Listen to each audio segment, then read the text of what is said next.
আবু বকর সিদ্দিক রাদিয়াল্লাহু তাআলা আনহু এক নম্বরে জান্নাতে সার্টিফিকেট পাওয়ার পর মসজিদে নববীর ভিতরে রাত্রবেলা দাঁড়ায়া দাঁড়ায়া কোরআন তেলাওয়াত করে, তাহাজ্জুদ নামাজ পড়ে, আর চোখ বাইয়া বাইয়া পানি পড়ে। আমার মায়ার নবী হুজরার ভিতরে বইসা শুনে কে যেন মসজিদের ভিতরে চিল্লাইয়া কাঁদে। নবী যাইয়া দেখে দুনিয়ার ভিতরে এক নম্বরে যে ব্যক্তি জান্নাতে সার্টিফিকেট পাইল আবু বকর রাত্রবেলা দাঁড়ায় দাঁড়ায় কোরআন তেলাওয়াত করে, আল্লাহু আকবার, চোখ বাইয়া বাইয়া পানি পড়ে। মায়ার নবী নামাজ শেষে ডাক দিয়া বলে, আবু বকর তুমি তো এক নম্বরে জান্নাতে সার্টিফিকেট পাইলা, তারপরেও তুমি কেন এত কান্না করো? আবু বকর ডাক দিয়া বলে, ও নবী, আমার মাওলা সূরা ইয়াসিনের ভিতরে জানায়া দিছে, ওয়ামতাজুল ইয়াউমা আইয়ুহাল মুজরিমুন, কিয়ামতের দিন আমার মাওলা ঘোষণা করবে নেককার বান্দা বান্দীদের থেকে নাফরমানের দলেরা আলাদা হইয়া যাও। আবু বকর বলে, নবী আমি আবু বকর যদি ওই নাফরমানের কাতারে পড়িয়া যাই, আমি আবু বকরের কি উপায় হবে? ইমাম আবু হানিফা রহমাতুল্লাহি আলাইহি 40 বছর পর্যন্ত এশার উজু দিয়ে ফজরের নামাজ আদায় করছে। তাহাজ্জুদ নামাজের ভিতরে যখন এই সূরা ইয়াসিনের এই আয়াতটা তেলাওয়াত করে, ওয়ামতাজুল ইয়াউমা আইয়ুহাল মুজরিমুন, নাফরমানের দলে গিয়ে নাফরমান গুলারে কিয়ামতের ময়দানে আমার মাওলা আলাদা করিয়া দিবে। এই আয়াত তেলাওয়াত করে, ঘুরাইয়া ঘুরাইয়া আয়াত তেলাওয়াত করে, সামনে আর তেলাওয়াত করতে পারে না, চোখের পানি বালায়। এরকম তেলাওয়াত করতে করতে করতে সারা রাত্রে আর রুকু সেজদা করতে পারে নাই। এই আয়াত পড়তে পড়তে সারা রাত কাটাইয়া দিছে। ও আমার কিশোরগঞ্জের আমার যুবক ভাইরা, আমার মুরব্বী বাবারা, ও জ্ঞানী গুণী পণ্ডিত আমার বাবারা, ও আমার পর্দার আড়ালের মা বোনেরা, আমার স্কুল কলেজ ছাত্র পড়ুয়া ভাইরা, একটু দিলের কান লাগাইয়া শুনো, অল্প সময় আলোচনা করব বাবা। পায়ে হাত দিয়া বলিয়া গেলাম, গুনার কাজ সারো, নেকের আমল ধরো, আমার মালিকের নিয়া কবরে যাইও। আমার মাওলা দুনিয়ায় তোমাকে আমাকে কেন পাঠাইলো? একটু আসন দিয়া বসো, মাথাটা নত কইরা দাও, দিলটাকে ভাঙ্গে আমার মাওলার সাথে লাগাইয়া দাও। আর তোমার মনে মনে তুমি প্রশ্ন করো, মন আমার মাওলা তোমারে আমারে দুনিয়ায় কেন পাঠাইলো? তুমি আমি কি করতেছি আর কি নিয়ে মাওলার কবরে রওনা করছো? এই হিসাব নিকাশ মিলাইয়া তারপর আমার মাওলার কবরে যাইয়া শুইও। আমার মাওলা জানায় দেয়, ওয়ালা তামুতুন্না ইল্লা ওয়া আনতুম মুসলিমুন, মুসলমান না হইয়া কিন্তু কেউ কবরে আসবি না। বাবা তুমি মনে করতে পারো আমি তো মুসলমান, তুমি মুসলমান না, আমি মুসলমান হইছো, কাজে মুসলমান হইতে পারো নাই। মুসলমানের অর্থ হইল আল্লাহু আকবার, আত্মসমর্পণ করা, আত্মসমর্পণ করা।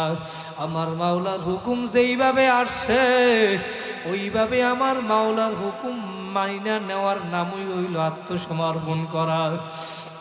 আল্লাহু আকবার, আল্লাহু আকবার। ভাইরা, দুনিয়ার ভিতরে আমার মাওলার হুকুম মাইনা তারপর কবরে যাওয়া লাগবে।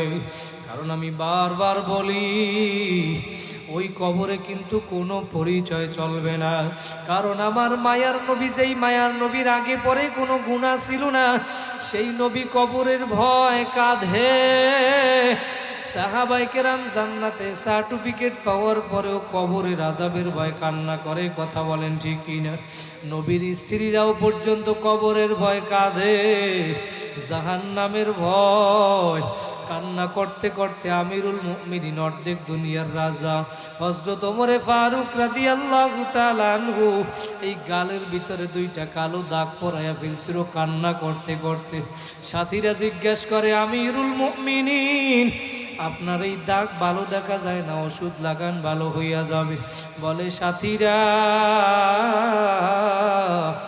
কিয়ামতের ময়দানে আমার মাওলা যদি আমারে ধরে ওমর, তুই আমার দরবারে কি নিয়ে আসছো? তখন আমি আমার আল্লাহর কাছে কি আমল নামা পেশ করব? আমার তেমন কোনো আমল নাই। ওমর রাদিয়াল্লাহু তাআলা আনহু বলে, আমি আল্লাহর কাছে বলবো, আল্লাহ তোমার জাহান্নামের ভয়, তোমার আযাবের ভয়। কান্না করতে করতে গালের ভিতরে 2টা কালো দাগ পরাইয়া নিয়ে আসছি।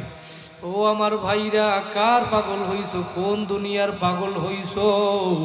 কোন দলের পাগল হইছো বাবা? কার মায়ায় পড়ছো? একটু খেয়াল করো, মনকে বুঝাও। ওরে মন, এই বাংলাদেশের ঢাকা শহর থেকে দৈনিক শত শত লাশ গ্রামের বাড়ি নিয়ে যায়। একবার যে চলিয়া যায় আর কোনো দিন আসবে না। কথা বলেন ঠিক কিনা? মহিলাদেরকে 5টা সাদা কাপড়ের প্যাকেট বানাইয়া, পুরুষদেরকে 3টা সাদা কাপড়ের প্যাকেট বানাইয়া ওই গ্রামের বাড়ি কবরে নিয়ে ফালাইয়া রাখবে। কই এখন তুমি তাকাইয়া দেখো, তোমার কই জায়গা জমি কোথায় পড়িয়া রইল? তোমার বাড়ি কোথায় পড়িয়া রইল? কই তোমার জায়গা জমির গরম? কই তোমার বংশের গরম? কই তোমার ক্ষমতার গরম? কই তোমার মেম্বার, চেয়ারম্যান, এমপি, মন্ত্রী, মিনিস্টারের গরম? বাবা, ওই সাদা কাপড়ের প্যাকেট কিন্তু একদিন হওয়াই লাগবে। মিথ্যা না বাবা, মিথ্যা না। হয়তো একদিন আগে একদিন পরে, ওই প্যাকেট কিন্তু একদিন হওয়াই লাগবে রে বাবা। ওই দিন একটু মনকে প্রশ্ন কইরা দেখো, চক্ষু 2টা বন্ধ করো, ওই দিন তোমার কি অবস্থা হবে? যেই দিন সাদা কাপড়ের প্যাকেট বানাইয়া মাথার ভিতরে একটা বান দিবে, মাজার ভিতরে একটা বান দিবে, পায়ের ভিতরে একটা বান দিয়া প্যাকেট করিয়া ফালাইয়া রাখবে। কবি বলে, রহু তানসে উরগাই মুরুদা কি হালাত কিয়া হুই। তুমি তাকাইয়া দেখো, তোমার রুহুটা বের হইয়া গেছে। এখন তাকাইয়া দেখো, লাশটা বইরা রইছে লাশ। একটু পরে তোমার নামটা পর্যন্ত মানুষ বইলা যাবে, বলবে না শামসুদ্দিনের লাশ বইরা লইছে। আল্লাহু আকবার। শামসুদ্দিনের লাশটার নাম আর কেউ নিবে না, ইমাম সাহেবের নাম আর কেউ নিবে না, আব্দুল্লাহর নাম আর কেউ নিবে না। ডাক দিয়া বলবে, তাকাইয়া দেখো, ইমাম সাহেব হুজুরের লাশ পইরা রইছে লাশ। তোমার আমার নাম একটু পরে লাশ হইয়া যাবে। একটু পরে তোমার আমার মানুষ নামটা পর্যন্ত মনে রাখবে না। আজকে কার জন্য পাগল হইছ রে বাবা? একটু খেয়াল করো, যেই সন্তানের জন্য, পরিবারের জন্য, যেই স্ত্রীর জন্য মাথার গাম পায়ে ফালাইয়া বাড়ি বানাইছো, ঘর বানাইছো, দালান বানাইছো, এখন তাকাইয়া দেখো, তোমার ওই লাশটা কিন্তু এখন ঘরের মধ্যেও জায়গা দিবে না, দিবে না। লাশটা এখন কাপড়ের প্যাকেট বানাইয়া বাড়ির সামনে উঠানের ভিতরে ফালাইয়া রাখবে। তোমার সন্তানরা আসবে লাশের কাছে, আইসা বলবে বাবা, মেয়েরা বলবে বাবা, স্বামী স্ত্রীর কবরের পাশে যাইয়া কাঁদবে, স্ত্রী স্বামীর লাশের পাশে বৈশা কাঁদবে। কই জবাব তো আর দিবা না। ও বাবা, মৃত্যু কিন্তু একদিন হওয়াই লাগবে। কার কোন দিন কোথায় মরণ আসবে তুমিও জানো না, আমিও জানি না রে বাবা। এই জন্য আজকে এই মজলিসে যেহেতু আমার মাওলা নিয়ে আসছে, 2 ফোঁটা চোখের পানি ফালাও, দিলটাকে ভাঙ্গে আমার মাওলার সাথে ডাক দাও, আমার মাওলার সাথে সম্পর্ক লাগাও। দুনিয়ায় কেউ আপন না, কেউ আপন না। এখন বর্তমানে দেখলে বুঝবা, সন্তান স্বার্থের কারণে মা বাবারে জবাই করিয়া ফেলায়, মা বাবা স্বার্থের কারণে সন্তানের জেলের মধ্যে ঢুকাইয়া ফেলায়। স্বার্থে আঘাত লাগলে কেউ কাউরে চিনে না রে বাবা, চিনে না। দুনিয়ার ভিতরে কেউ আপন না, কেউ আপন না। জান্নাতে একটা ফলের ভিতরে কমপক্ষে 40 রকমের মজা লাগাইতে পারবে কি পারবে না? ওই ফল যে ব্যক্তি একবার খাবে, নবী বলেন ওই ব্যক্তির মুখের ভিতরে 40 দিন পর্যন্ত ফলের মজা লাইগা থাকবে। যখন ওই ব্যক্তি ফলটা খাওয়ার ইচ্ছা করবে, আমার মাওলা ডাক দিয়া বলে, বান্দা বান্দি, দুনিয়ায় বৈশা কষ্ট করছো, আমি মাওলার হুকুম মানছো, শীত নাই গরম নাই, অটো চালাইছো, ভ্যান চালাইছো, রিক্সা চালাইছো, দোকানদারি করছো, তারপরেও আজান হইয়া গেছে, রিক্সায় তালা লাগাইয়া মসজিদে ঢুকছো। কথা বলেন আছে না নাই? আজান হয়ে গেছে, দোকানের শাটার লাগাইয়া দোকানের সামনে ব্যানার লাগাইয়া দিছে এখন নামাজের সময়। আল্লাহ বলে দুনিয়ায় বইসা আমার হুকুম মানছো, ফজরের সময় ঠান্ডা পানি দিয়া উজু বানাইতে কত কষ্ট, শীতের কারণে তাপমাত্রা 5 ডিগ্রি 6 ডিগ্রি চইলে আসছে, তারপরেও মুরব্বি মানুষ ঠক ঠক করিয়া কাঁপে শীতের কারণে। ঠান্ডা পরে ওই ঠান্ডা পানি দিয়া উজু বানাইয়া আমি মাওলার দরবারে আইসা হাজিরা দিছো, ফজরের নামাজ আদায় করছো। দুনিয়ায় বইসা কষ্ট করছো, আজকে জান্নাতে আসছো, আর কষ্ট করা লাগবে না। ওই জান্নাতের ফল অটোমেটিক ব্যালেন্ডার হইয়া রস তোমার মুখের মধ্যে চইলা যাবে। ওই ফল খাইতে চান কারা কারা? আর একবার 2টা হাত জাগাইয়া জোরে আল্লাহ বলিয়া ডাক দেন। আমার মাওলা দেখুক, আরো জোরে ডাক দেন আল্লাহ। আল্লাহ পাক ডাক দিয়া বলে বান্দা বান্দি রে,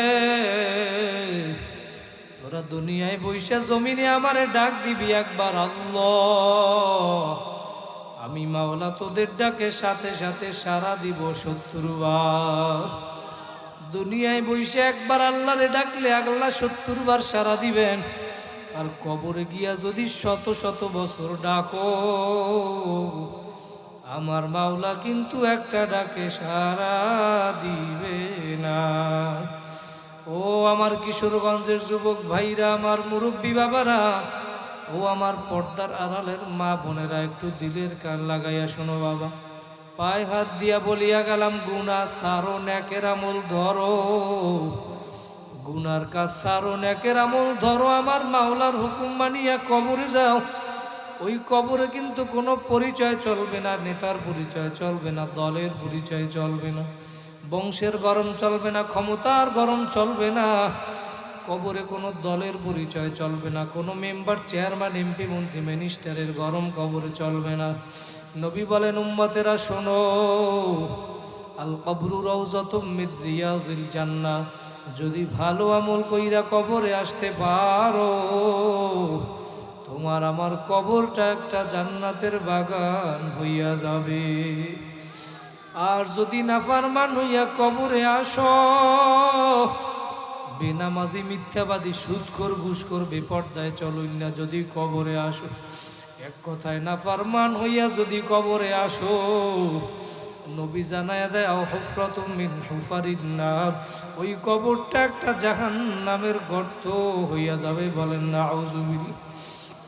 মায়ার নবী ডাক দিয়া বলে দুনিয়ার মানুষ, ওই যে 3.5 হাত কবর দেখো, একটা ঘর দেখো, ওইটা কিন্তু 3.5 হাত মাটির ঘর না, ঘর না। ওই 3.5 হাত কবরটা কারো কারো জন্য একটা হবে জান্নাতের বাগান, আর কারো কারো জন্য ওই 3.5 হাত মাটির ঘর হবে জাহান্নামের গর্ত। কথা বলেন ঠিক কিনা? এই জন্য দুনিয়ার ভিতরে আমার মাওলার হুকুম মানিয়া, আমার মাওলার হুকুম মানিয়া নবীর তরিকায় চইলা তারপর কবরে যাওয়া লাগবে। নবীর তরিকায় চইলা আমার মাওলার হুকুম মাইনা আমরা কবরে যাব। আর একবার 2টা হাত জাগাইয়া জোরে আল্লাহ বলিয়া ডাক দেন, আর জোরে ডাক দেন আল্লাহ। আমার মাওলা বলে বান্দা বান্দি রে, দুনিয়ায় বইসা তোরা আমারে আল্লাহ বলিয়া ডাক দিবি আল্লাহ, তোমরা আমারে আল্লাহ বইলা ডাক দিতে দেরি, উদউনি আস্তাজিব লাকুম, আমি মাওলা তোমাদের ডাকে সাড়া দিতে দেরি করব না। আমার মাওলা তো দয়ার মাওলা। আমার মাওলা হাদিসে কুদসির ভিতরে জানায় দেন, সাবাকাত রহমাতি আলা গদাবি, দুনিয়ার মানুষ, আমি মাওলার রহমত রাগের থেকে প্রাধান্য পাইয়া যায়। বান্দা বান্দি রে, আমি মাওলা তোদেরকে বড় আদর করিয়া বানাইছি। وَإِذْ قَالَ رَبُّكَ لِلْمَلَائِكَةِ إِنِّي جَاعِلٌ فِي الْأَرْضِ خَلِيفَةً, যখন তোদেরকে আমি বানাতে চাইছিলাম ফেরেশতারা বলছিল মাবুদ গো বানানো লাগবে না। قَالُوا أَتَجْعَلُ مَن يُفْسِدُ فِيهَا وَيَسْفِكُ الدِّمَاءَ, এরা দুনিয়ায় গিয়া ফিতনা ফাসাদ করবে, মারামারি করে, রক্তপাত করবে। ও মাবুদ গো, তোমার তাসবিহ পড়ার জন্য, জিকির করার জন্য আমরা ফেরেশতারাই তো যথেষ্ট, এই মানুষ তুমি কেন বানাইবা? যাইবা। আল্লাহ পাক তখন ডাক দিয়ে বলে ক্বালা ইন্নী আ'লামু মা লা তা'লামুন, ফেরেশতারা তোমরা জানো না আমি মাওলাই যা জানি তোমরা তা জানো না। জোরে বলেন সুবহানাল্লাহ। এখন এই মাদ্রাসার ময়দানে মাহফিলে যারা আজকে বসছেন, নবী হাদিসের ভিতরে জানায়া দেয়, বুখারী শরীফের 6408 নম্বর হাদিস, আল্লাহ নবী বলেন ইন্নাল্লাহা মালাইকাতান ইয়াতুফুনা ফিত তুরুকি ইয়ালতামিসুনা আহলাজ যিক। দুনিয়ার ভিতরে কিছু ফেরেশতারা আছে যারা দুনিয়ার ভিতরে ঘোরে আর খোঁজ করে এমন একটা মজলিস কোথায় পাওয়া যায়, যেই মজলিসের মধ্যে আল্লাহর জিকির হয়, যেই মজলিসের ভিতরে আল্লাহর দ্বীন সম্পর্কে আলোচনা করা হয়। ফেরেশতারা ঘুরতে ঘুরতে ঘুরতে ঘুরতে এই মারকাজুত তাহজিবের মাদ্রাসার ময়দানে একটা আল্লাহর জিকিরের মজলিস পাইয়া গেছে। বলেন সুবহানাল্লাহ। ফাইযা ওয়াজাদু কওমান ইয়াযকুরুনাল্লাহ, যখন ফেরেশতারা এই মজলিসটা পাইয়া গেল, তখন একদল ফেরেশতা আরেকদল ফেরেশতাদেরকে ডাক দিয়া বলে তানাদাউ হালুম্মু ইলা হাজাতিকুম, হে ফেরেশতারা তোমরা কোথায় যাও, আসো আসো। এই মাদ্রাসার ময়দানে আমরা একটা আল্লাহর জিকিরের মজলিস পাইয়া গেছি। এখন ওই সমস্ত ফেরেশতারা একত্রিত হইয়া এই মাদ্রাসার ময়দানে মাহফিলের ময়দানটা পুরাপুরি বেষ্টন করিয়া ফেলাইছে। একজন ফেরেশতা আরেকজনের কাঁধের উপরে, আরেকজন ফেরেশতা আরেকজনের কাঁধের উপরে, ফায়াহুফুনাহুম বিআজনিহাতিহিম ইলাস সামাঈদ দুনিয়া, একজনের কাঁধের উপরে আরেকজন এরকম দাঁড়াইতে দাঁড়াইতে, হাদিসের বর্ণনাকারী বলেন একজনের ফেরেশতা আরেকজনের কাঁধের উপরে দাঁড়াইতে দাঁড়াইতে ফেরেশতাদের একটা কাতার, একটা সারি আল্লাহর আসমান পর্যন্ত পৌঁছে গেছে। আল্লাহ পাক ডাক দিয়া বলে ফেরেশতারা রে, এই বান্দা বান্দি গুলাই ময়দানে বসছে মাদ্রাসার, কেন বসছে, এরা কি চায়, কি বলে? মা ইয়াউলু ইবাদি, এই বান্দাগুলা কি বলে? ফেরেশতারা ডাক দিয়া বলে মাবুদ গো, ইয়াকুলুনা ইউসাব্বিহুনাকা ওয়া ইউকাব্বিরুনাকা ওয়া ইউমাজ্জিদুনাকা ওয়া ইয়াহমাদুনাকা ওয়া ইউমাজ্জিদুনা, এই মানুষগুলা বৈশা বৈশা সুবহানাল্লাহ বলে, আলহামদুলিল্লাহ বলে, আল্লাহু আকবার বলে, তোমার তাসবিহ পড়ে, তোমার জিকির করে, তোমার প্রশংসা করে, তোমার বরত্বের ঘোষণা দিচ্ছে, তোমার শ্রেষ্ঠত্বের ঘোষণা দিচ্ছে। আল্লাহ পাক ডাক দিয়া বলে ফেরেশতারা রে, এই বান্দা বন্দি গুলা যে আমারে ডাকে, এরা কি আমারে দেখছেনি? হাল রাআউনি, এরা কি আমারে দেখছে? ফেরেশতারা বলে লা লা, না না, দেখে নাই, দেখে নাই। আল্লাহ পাক ডাক দিয়া বলে কাইফা লাউ রাআউনি, এই বান্দা বান্দি গুলা যদি আমারে দেখতো তাহলে কি করত? ফেরেশতারা বলে মাবুদ গো, কানু আশাদ্দালাকা ইবাদাতান ওয়া আশাদ্দালাকা তামজিদান ওয়া তাহমিদান ওয়া আকসারা লাকা তাসবিহা, যদি এই বান্দা বান্দিগুলা, এই মানুষগুলা যদি আপনারে দেখতো তাহলে আরো বেশি বেশি ইবাদত করত, বেশি বেশি আল্লাহরে ডাকতো, আপনার বেশি বেশি জিকির করত, তাসবিহ পড়ত। এরা আপনারে না দেখিয়ে আপনার জিকির করে। আল্লাহ পাক ডাক দিয়া বলে ফেরেশতারা রে, এরা আমার জিকির করে, আমারে ডাকে, এরা আমার কাছে কি চায়? ফেরেশতারা বলে মালিক, এই বান্দা বান্দিগুলা জান্নাত চায়, জাহান্নাম থেকে মুক্তি চায়। আমরা যারা ময়দানে বসছি আমরা কি জান্নাত চাইনি? কথা বলেন ঠিক কিনা? কারা কারা আর একবার ডাক দেন আল্লাহ। আমার মাওলা প্রথম আসমানে চইলা আসছে, দেখুক, আর একবার ডাক দেন আল্লাহ। আল্লাহ তুমি কবুল করিয়া নাও, বলেন আমিন। ফেরেশতারা বলে মালিক, এরা জান্নাত চায়, জাহান্নাম থেকে মুক্তি চায়। আল্লাহ পাক ডাক দিয়া বলে ফেরেশতারা এরা কি জান্নাত দেখছে, জাহান্নাম দেখছে? ফেরেশতারা বলে মাবুদ গো, জান্নাতও দেখে নাই, জাহান্নামও দেখে নাই। আমার মাওলা বলে ফেরেশতারা রে, তোরা বলছিলি এই বান্দা বান্দিরে বানানো লাগবে না, এখন তাকাইয়া দেখ ওই মারকাজুত তাহজিব মাদ্রাসার ময়দানে এরা বসছে, জান্নাতও দেখে নাই, জাহান্নামও দেখে নাই। এই বান্দা বান্দিগুলা আমি আল্লাহরেও দেখে নাই, জান্নাত না দেখিয়া, জাহান্নাম না দেখিয়া, আমি আল্লাহরে না দেখিয়া, তারপরেও তারা জান্নাতের জন্য পাগল। আমার মাওলা হাদিসের শেষে জানায়া দেয়, ফেরেশতারা তোমরা সাক্ষী থাকো, উশহিদুকুম আন্নী কদ গফারতু লাহুম, আমি মাওলা এই ময়দানের সবাইরে মাফ কইরা দিলাম। আরো জোরে বলেন সুবহানাল্লাহ। ফেরেশতাদের মধ্য থেকে একদল ফেরেশতা এখন বলে, মাবুদ গো, তুমি সবাইরে কেন মাফ করছো? সবাই তো মাহফিল শোনার জন্য আসে নাই, কেউ আসছে নিজের প্রয়োজনের কারণে, বাদাম বিক্রি করার জন্য, দোকানদারি করার জন্য, মাইক লাইট প্যান্ডেল বানানোর জন্য, কেউ আসছে মাহফিলের কোনো ভুল ধরা যায় কিনা, হুজুরদের কোনো ভুল ধরা যায় কিনা, সেই জন্য আসছে। আল্লাহ পাক ডাক দিয়া বলে, ফেরেশতারা রে, এই মজলিসটা যেহেতু একটা দামি মজলিস, এই মজলিসে যেহেতু তারা ঢুকছে, কে কোন নিয়েইতে ঢুকছে এইটা দেখা লাগবে না, লাগবে না, আমি আল্লাহ সবাই রে মাফ কইরা দিলাম। আল্লাহ পাক দিতে পারে কি পারে না? দেওয়ার মালিকে। চেষ্টা আমাদের পক্ষ থেকে, ঠিক কিনা? এই ময়দান আজকে পাইছেন, আগামী বছর আবার পাবেন কোনো গ্যারান্টি নেই, কালকেও কিন্তু এই ময়দান থাকবে না। যে ব্যক্তি আখিরি মোনাজাত দিয়ে চোখে পানি নিয়ে বাড়ি যাইতে পারবে, আল্লাহর ওলিরা বলছে তার আমল নামায় কমপক্ষে 50 লক্ষ নেকি জমা হইয়া যাবে। এটা জান্নাতের বাগান, কোনো সন্দেহ আছে? যারা আসে না, আশেপাশে রাস্তাঘাটে বিড়ি খায়, ওরা এই মজলিস কি পাবে?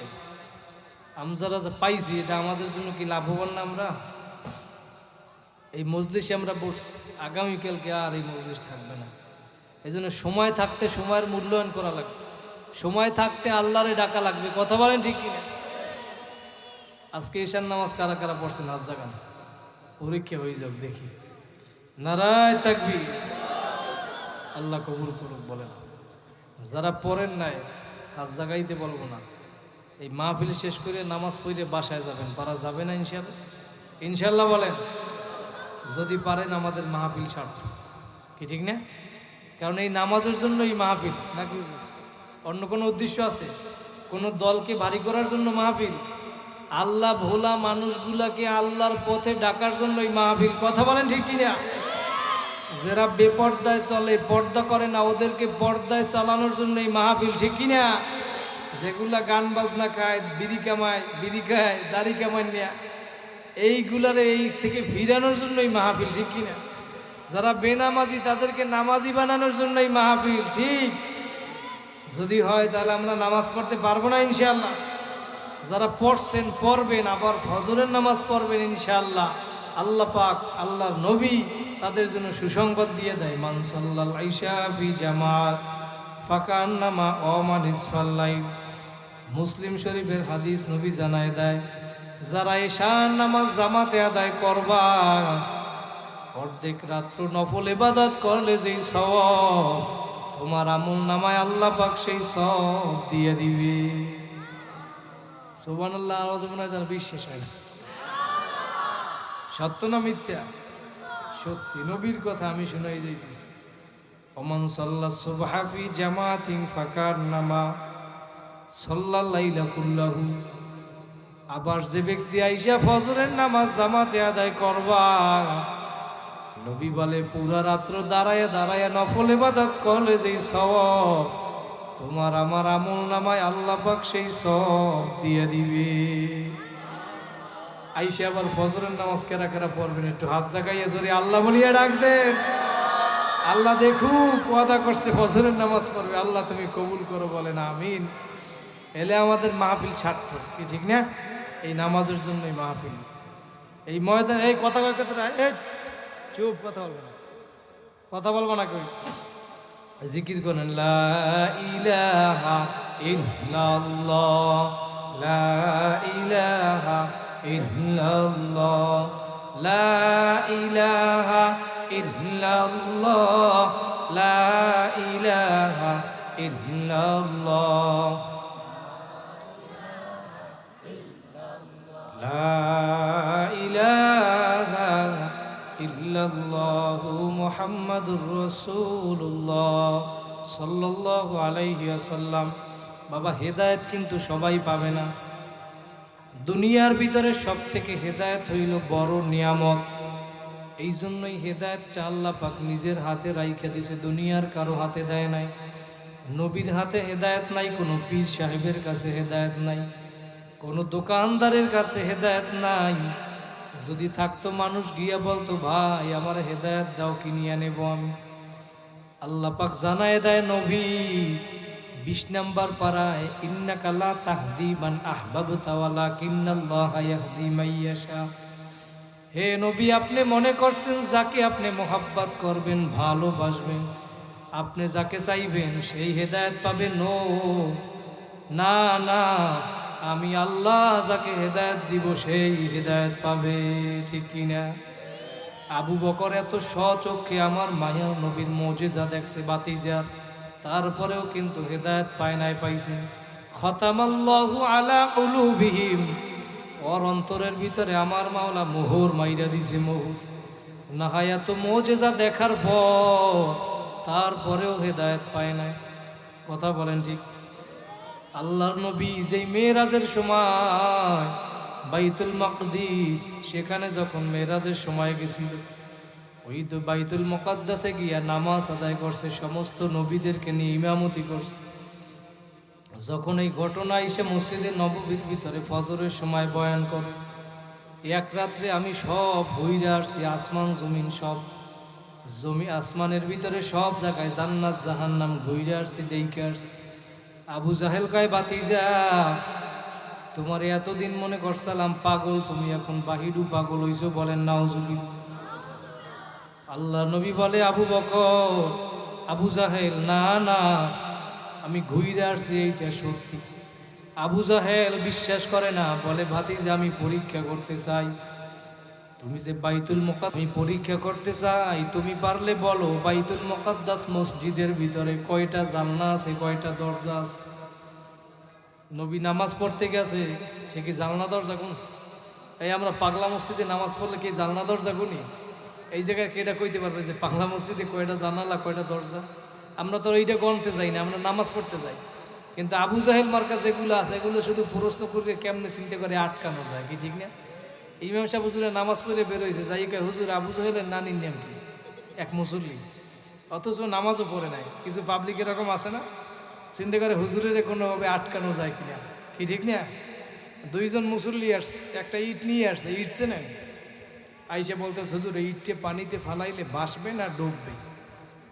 বরিশালের ভাষা, আমার কথা বোঝেন আপনারা? ইমাম সাহেব হুজুরে চিন্তা করে, আমি যদি বলি ইটটে ভাসবে, তাহলে ডুবুন্যের দলে একদল আছে না, ও আমার বিরোধিতা করবে না? আবার যদি বলি ইটটে ডুববে, তাহলে বাসুন্যের দলে যে, ও আমার বিরোধিতা করবে না? তো হুজুরি তো চালাক, হুজুরে বলে ইটটে পানিতে ফেলাইলে ভাসতেও পারে, ডুবতেও পারে, কি ঠিক না? তো কিছু মানুষ আছে হুজুরে গো আটকানোর জন্য খালি প্রশ্ন করে। আলী রাদিয়াল্লাহু তাআলা ওই জন্য বলছে, যদি কিছু তুমি জানার জন্য জিজ্ঞেস করো আমি উত্তর দেব, আর যদি আটকানোর জন্য, ঝামেলায় ফেলানোর জন্য জিজ্ঞেস করো, তাহলে এইটা উত্তর দেব। এই জন্য জানার জন্য হুজুরের কাছে জিজ্ঞেস করতে হবে, আটকানোর জন্য নয়, কি ঠিক না? আল্লাহ পাক কবুল করুক, বলে না। এই আবু জাহেল এখন বলতেছে আল্লাহ নবীরে, এই তুমি বলো যে কয়টা জানলা আছে, কয়টা দরজা আছে। নবী কি এখন এটা বলতে পারবে? সে তো এইখানে যাই জানলা দরজা গুনে নাই। আল্লাহ নবীর এখন পেরেশান হইয়া গেছে, মাথা নিচের দিকে দিচ্ছে। আল্লাহ পাক ডাক দিয়া বলে, জিবরাইল, আমার বন্ধু যদি এখন এইটা না বলতে পারে, তাহলে আবু বকর আরো টিটকারি করবে, কি ঠিক না? আল্লাহ পাক ডাক দিয়া বলে, জিবরাইল, যাও যাও যাও, ওই বাইতুল মুকাদ্দাস মসজিদটা জাগাইয়া নিয়ে আমার নবীর সামনে ধরো। নবীর সামনে ধইরা এখন ঘুরায়, আর নবী দেইখা দেইখা বলে, এই কয়টা জানলা, এই কয়টা দরজা। সুবহানাল্লাহ। দেখার পরে এত মুজিজা আল্লাহ নবীর দেখছে, আমি যেইটা বুঝাতে চাইলাম। এরপরেও আবু জাহেল কিন্তু হেদায়েত পায় নাই, পাইছেন। কিন্তু আমার মাওলা যাকে হেদায়েত দিবে, আবু বকর 1 নম্বরে জান্নাতে সার্টিফিকেট পাইছে। আবু বকর তখন ইসলাম গ্রহণ করে নাই। আবু বকরের কানে কানে গিয়া কাফেররা বলতেছে, আবু বকর, তোমার বন্ধু মোহাম্মদ, তুমি সারাদিন যার সাথে থাকো, শুনছো সে নাকি আজকে এক রাত্রে আসমান জমিন সব জান্নাত জাহান্নাম ঘুরে আসছে। আবু বকর তখন বলে, এইটা মুহাম্মদ নিজে কি বলছে? কয় হ্যাঁ বলছে। আবু বকর সাথে সাথে বলে, যদি মুহাম্মদ বলে তাহলে ঘটনা সত্য। এই বলার কারণে, এক কথায় বিশ্বাস করার কারণে আবু বকরের উপাধি হইছে সিদ্দিক। সুবহানাল্লাহ। এক আপন হইল আমার নবী, আর এক আপন হইল, জোরে বলেন কে? আরো জোরে বলেন কে? যেই আল্লাহ এত আপন, যেই নবী আপন, তার সাথে সম্পর্ক লাগাইলা না রে বাবা। কার পাগল হইছ? আমার মায়ার নবী তার কলিজার টুকরা ফাতেমারে ডাক দিয়া বলে, ফাতেমা, ইয়া ফাতেমা তু আনকিযি নাফসাকি মিনান নার। ও ফাতেমা, আমি নবীর পরিচয় দিয়া নাজাত পাইবা না কবরে গিয়া। তোমার আমল তুমি নিজে কইরা তারপর কবরে যাইয়া শুইও। ওই কবরে কোনো পরিচয় চলবে না রে বাবা, পরিচয় চলবে না। যত পরিচয় ছিল দুনিয়ায়, কিয়ামতের ময়দানে কোনো কবরে পরিচয় চলবে না। এই জন্য আমার মাওলার হুকুম মাইনা, আমার মাওলাকে রাজি খুশি কইরা তারপর কবরে যাব। আজকে এই মজলিসে যেহেতু আমার মাওলা নিয়ে আসছে, আমি পায়ে হাত দিয়া বলিয়া গেলাম, মুসাফির মানুষ বাবা, খালি হাতে ফিরাইয়া দেবে না আল্লাহ।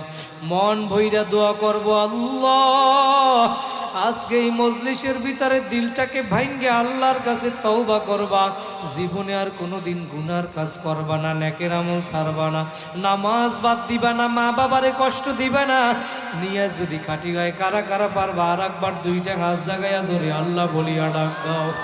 আমার মাওলা দেখুক, আরো জোরে ডাক দাও, আল্লাহ। আমার মাওলা বলে, বান্দা বান্দি রে, আমি মাওলা তোদেরকে বড় আদর করিয়া বানাইছি। আমি মাওলার ছেলেও নাই, মেয়েও নাই, লামি আলি দোয়ালা মিউলান। আমি কাউকে জন্ম দেই নাই, কারোর থেকে আমি জন্ম নেই নাই। আমি মাওলা তোদেরকে বড় আদর করিয়া বানাইছি। তোরা আমি আল্লাহরে ডাকবি। আমি মাওলা তোদেরকে এত নেয়ামত দান করলাম বান্দা বান্দি। এই চক্ষু দিয়া দেখো নেয়ামত আমার মাওলার। এই হাত দিয়া কাজ করো নেয়ামত কার? পা দিয়া হাঁটো নেয়ামত কার? ধানের ভিতর থেকে চাউল বের করিয়া পাক করিয়া খাও নেয়ামত কার? গাভীর বান্দের থেকে দুধ দোয়াইয়া পান করো নেয়ামত আমার মাওলার। পানির ভিতর থেকে মাছ ধরিয়া খাও নেয়ামত আমার মাওলার। গাছের থেকে ফল পারিয়া খাও নেয়ামত আমার মাওলার। দুনিয়ায় যত নেয়ামত সব আমার মাওলা বানাইছে তোমার আমার খেদমতের জন্য। আর তোমারে আমারে বানাইলো আল্লাহ। ওয়ামা খলাকতুল জিন্না ওয়াল ইনসা ইল্লা লিয়াবুদুন। আল্লাহ বলে, তোদেরকে আমি বানাইছি আমার ইবাদতের জন্য। আলাম তারা আন্নাল্লাহা ইয়াসজুদু লাহু মান ফিস সামাওয়াতি ওয়া মান ফিল আরদ। দুনিয়ার ভিতরে তাকায়া দেখ মানুষ, দুনিয়ায় পাহাড় পর্বত নদী নালা সাপ বিশ্ব গরু ছাগল সব আমি মাওলার হুকুম মানে আমি মাওলার সেজদা করে। আর তোরা 3.5 হাত মানুষ এত বুদ্ধিমান হইয়া গেছো, তোরা আজকে আমি মাওলার হুকুম মানো না, 5 ওয়াক্ত নামাজ ঠিক মতো আদায় করো না, আমার মাওলার নেয়ামত ভোগ করিয়া তারপরে আমার মাওলার হুকুম মানো না। দুনিয়ার ভিতরে বাবা প্রত্যেকটা মানুষের শরীরের ভিতরে একটা গোশতের টুকরা আছে। আলা ইন্না ফিল জাসাদি মুদগাতুন ইযা সালুহাত সালুহাল জাসাদু কুল্লুহু ওয়া ইযা ফাসাদাত ফাসাদাল জাসাদু কুল্লুহু আলা ওয়া হিয়াল কলব। মায়ার নবী বলে প্রত্যেকটা মানুষের ভিতরে একটা গোশতের টুকরা আছে। ওই গোশতের টুকরাটা যদি ভালো আমল করতে করতে করতে করতে, নামাজ পড়তে পড়তে, ভালো আমল করতে করতে ওই মানুষের গোশতের টুকরাটা যখন ভালো হইয়া যায়, ওই মানুষটা একটা ফেরেশতার চেয়েও ভালো হইয়া যায়। বলেন সুবহানাল্লাহ। আর যখন খারাপ কাজ করতে করতে, খারাপ আমল করতে করতে ওই গোশতের টুকরাটা যখন খারাপ হইয়া যায়, তখন ভালো কাজ ভালো লাগে না, ওয়াজ মাহফিল ভালো লাগে না, নামাজ ভালো লাগে না, হুজুর দেখলে ভালো লাগে না। ওর কলবটা, ওই মানুষটা একটা কুকুর শিয়াল শুয়ারের চেয়েও খারাপ হইয়া যায়। বলেন ঠিক কিনা? মায়ার নবী বলে ওই গোস্তের টুকটাটা হইল আলা ওয়াহিয়াল কল, তোমার আমার প্রত্যেকের অন্তরের ভিতরে ওইটা হইল কলব। কলব, ওই কলবটা যদি ভালো হইয়া যায়, আমার মাওলা জানায়া দেয় কোরআনের ভিতরে 19 নাম্বার পারায়, ইল্লা মান আতাল্লাহা বিকলবিন সালিম।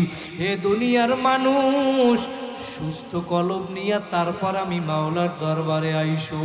অসুস্থ কলব নিয়ে আমি মাওলার দরবারে আসবি না।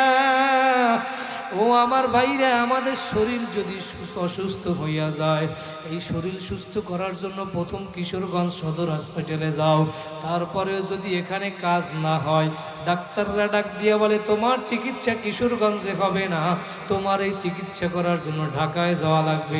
ঢাকায় গিয়া যখন তোমার আবার চিকিৎসা কইরা রোগ ধরা পড়ে না, পরীক্ষা নিরীক্ষা কইরা ডাক্তাররা ডাক দিয়া বলে ভাই তোমার চিকিৎসা বাংলাদেশে হবে না, তোমার চিকিৎসা করার জন্য বিদেশে নেওয়া লাগবে। বলে কি বলে না?